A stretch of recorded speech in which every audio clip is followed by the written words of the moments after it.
we are asked to find the net change and the average rate of change of the function g of x equals 7 plus 1 half x between x equals 1 and x equals 7.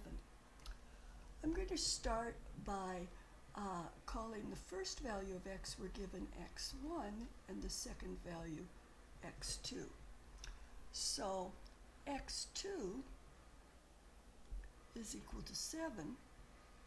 It would be associated with y2, which would be g of 7, which would equal 7 plus 1 half times 7, or 7 plus 3 and a half, which is 10 and a half.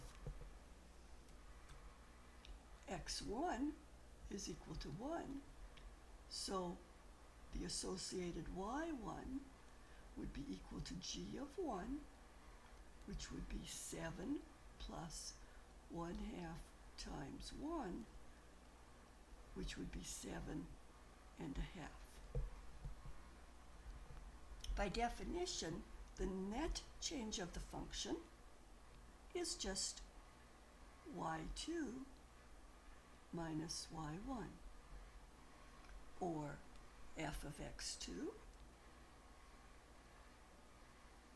minus f of x1. And so in this case, this is 10 and a half minus 7 and a half, which is 3.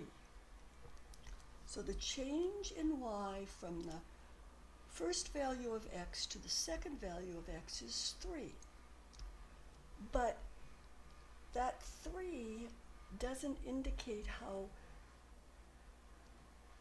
many units of x were used when y changed 3 units. So usually we're more interested in the average rate of change. And the average rate of change takes into account the difference between the x values. So the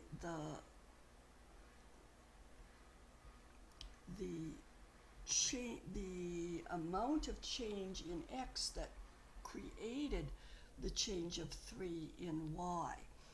And so the definition of average rate of change is that it is the net change divided by the difference in the two x values.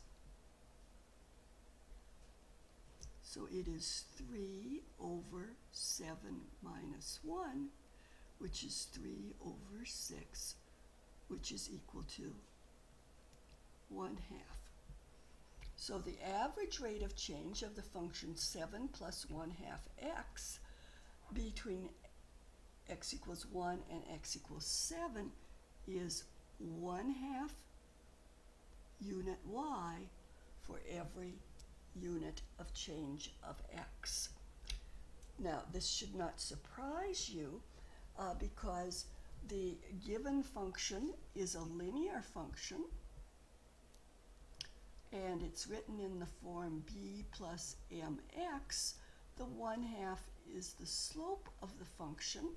And remember that for straight lines, the rate of change is constant. That is, it doesn't matter which two x values you choose, the change in y over the change in x will always be constant. So now in this language, the average rate of change of the function would have always been 1 half. In this case, since the function was linear, the choice of the x's was arbitrary. That's not going to be the case when we look at functions that are not linear.